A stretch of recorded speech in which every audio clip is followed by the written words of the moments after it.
Good morning, everyone. It is Thursday, October 12th, and you are listening to the Mo News podcast. I'm Jill Wagner. This is the place where we bring you just the facts. We read all of the news and read between the lines so you don't have to. Moshe, as you could tell, is off today, but it is another jam-packed day of news. So let's get to the headlines. The latest from the Middle East: Israel forms an emergency government as it goes to war against Hamas. Meanwhile, President Biden meets with Jewish leaders at the White House as we learn more about the atrocities committed in Saturday's attack. And a humanitarian crisis in Gaza, as it looks like Israel is getting ready for a ground invasion. But what is the end game? Back in the U.S., House Republicans pick Steve Scalise as their nominee for Speaker, but it is still not clear whether or not he could get enough votes to win the gavel. Also, American students continuing to fall behind. ACT scores show that college readiness is at a 32-year low. In business news, Birkenstock goes public and is getting a boost from Barbie. And a little celeb gossip. Jada Pinkett Smith says that she and Will Smith have actually been separated since 2016. What? Plus, I will have on this day in history. Not quite as fun without Moshe, but I shall do my best. All right, let's start overseas where things are escalating quickly in the Middle East. Israel continuing to go through the devastation from Saturday's massacre done at the hands of Hamas. Israel now says 1,200 people were killed. It was the deadliest day for Jewish people since the Holocaust. More of the atrocities are becoming clear. In a televised address Wednesday night, Israel's Prime Minister Benjamin Netanyahu detailed some of those atrocities. And once again, a warning for anyone listening now with kids, a good time to maybe turn this down. Netanyahu described boys and girls bound and shot in the head, people burned alive, women raped, babies and soldiers who were beheaded. President Biden met with Jewish leaders at the White House on Wednesday and said it is important for Americans to see and understand what really happened. Biden also saying silence is complicity.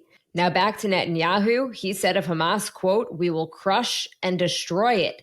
To that end, Israel has formed a rare emergency government, a war management cabinet made up of key opposition members. So you've got Prime Minister Benjamin Netanyahu, Defense Minister Yoav Gallant, and ex-Defense Minister Benny Gantz, who heads up an opposition party. There is a place in the war cabinet reserved for Yair Lapid. He is the head of the opposition, and he was prime minister until late last year. He has not yet responded to the invitation. Gantz and Netanyahu have been bitter political rivals up until now. It is worth noting that the far-right and controversial members of Netanyahu's coalition will not be part of leading Israel's military operations. As Bloomberg puts it, this underscores Israel's unity ahead of what it says could be a prolonged military campaign. Now to that military campaign, which has already started, there is a humanitarian crisis in Gaza where Israeli airstrikes have flattened entire city blocks. There is an unknown number of deaths at this point. The UN says at least 11 United Nations employees have been killed in Israeli airstrikes in Gaza since the weekend. Among the dead, according to the UN, 5 teachers, a doctor, an engineer, a psychological counselor, and 3 support staff. Another reminder that Gaza is densely packed. There are 2.3 million people living in a piece of land that is just 25 miles long and about 7 miles wide. And so you have Israel on 2 of its borders, the north and the east. Egypt is on the southern border, and then the Mediterranean Sea is on its western border. About 250,000 people have fled their homes in Gaza. Most have been crowding into UN schools. Israel has cut off food, water, and fuel from entering the territory. The only power station ran out of fuel and shut down on Wednesday. There are a few people who do have private generators, but that's about it. An official with Doctors Without Borders says that Gaza's biggest hospital only has enough fuel to keep power on for 3 more days and that they're running out of supplies. The U.S. says that it is talking to Israel and Egypt about options for securing safe passage for civilians living in Gaza who may be caught in the crossfire. National Security Council spokesperson John Kirby telling reporters that the efforts are still underway, noting civilians are protected under international law. According to CNN, there is one proposal being discussed where all U.S. citizens would be allowed to pass through the Rafah border crossing into Egypt. But Egypt would need to approve any arrangement. And up until now, they have said they are not interested in taking Palestinian refugees. More than 300,000 Israeli reservists have been called up after the Hamas attacks on Saturday, likely waiting now for this ground invasion into Gaza that is certain to bring even more bloodshed on both sides. But the question really is, to what end? And also complicating this, Hamas terrorists kidnapped 150 people from Israel, including Americans. Today we learned that the French believe some of their citizens are also among the hostages. Moshe, as we know, not here today. For some context, though, I do want to play a clip from the New York Times podcast, The Daily, and a discussion with Steve Erlinger, a former Jerusalem bureau chief from the Times. First, he talked about why this is going to be a brutal war going forward. On the one hand, Hamas has been preparing for this for months.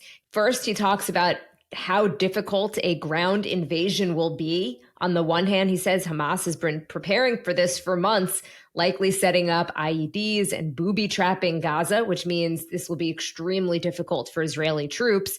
And Hamas also purposely uses schools and mosques to hide and store munitions. I've been doing this a long time. I never really thought that I would see and have confirmed pictures of terrorists beheading children. I never thought I'd ever. Anyway, this attack was a campaign of pure cruelty. Not just hate, but pure cruelty against the Jewish people. And then there is the end game. What does victory look like? Israel left Gaza in 2005, removing their settlers, and then Hamas took over. So here we are. Not to mention, it is looking more and more like Hezbollah, a terrorist group in Lebanon. They could get involved with some clashes on Israel's northern border. The Israeli army also saying it identified a number of launches from Syria into Israeli territory. Again, things are developing really quickly. There is a ton of misinformation out there. We have been updating the Moshe Instagram feed 24/7 with real verified info. So be sure to check it out. Or if you just need a break, which is totally understandable, you can do that too. Time now for the speed read. Let's start with politics here in the United States. From the Associated Press, Republicans have nominated Representative Steve Scalise to be the next House Speaker.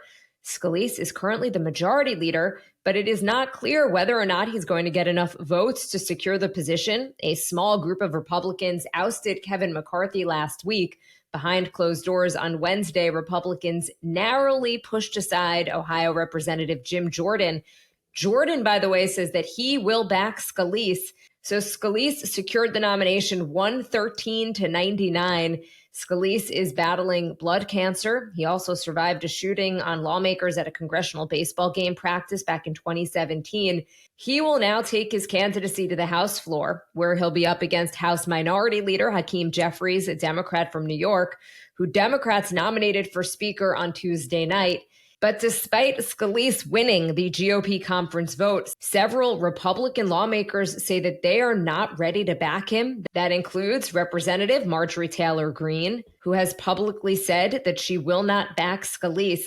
He needs support from 217 of the 221 House Republicans, which means, and I am pretty bad at math, but he can only lose 4 Republican votes in order to win the speakership. From the Hill, students are the least prepared for college than they have been in 3 decades, according to the nonprofit organization that administers the ACT. The organization found more than 4 in 10 high school seniors hit none of the college readiness benchmarks. This decline marks a 32-year low for high school seniors' scores on the test, with results like this last seen in 1991. Average scores declined in every academic subject, including English, math, reading, and science. The ACT CEO saying we continue to see a rise in the number of seniors leaving high school without meeting any of the college readiness benchmarks. Even as student GPAs continue to rise, and students report that they do feel prepared to be successful in college.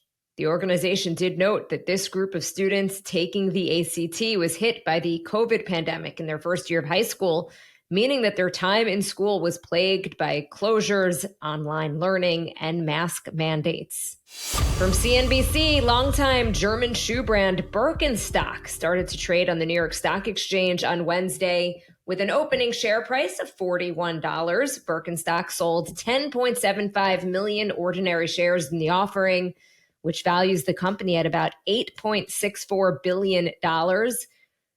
They were originally seeking a valuation of more than $9 billion. Birkenstock's market debut comes nearly 250 years after it was founded by German cobbler Johann Adam Birkenstock. It remained under family control until 2021, when a private equity company took a majority stake in it. The footwear and apparel sectors have been under pressure this year as consumers shift their spending from goods to services.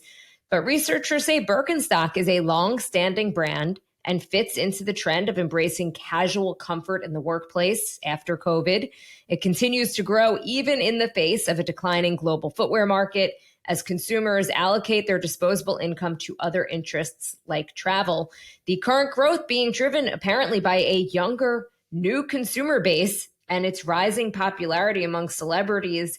Even Barbie has been spotted wearing Arizona sandals. And finally, let's end with a little gossip because it has been a rough week. We need it. From NBC News, The Today Show, Jada Pinkett Smith is revealing the truth about her relationship with Will Smith in an exclusive clip from her upcoming NBC News primetime special with Hoda Kotb, which will air tomorrow, October 13th at 8 p.m. Eastern.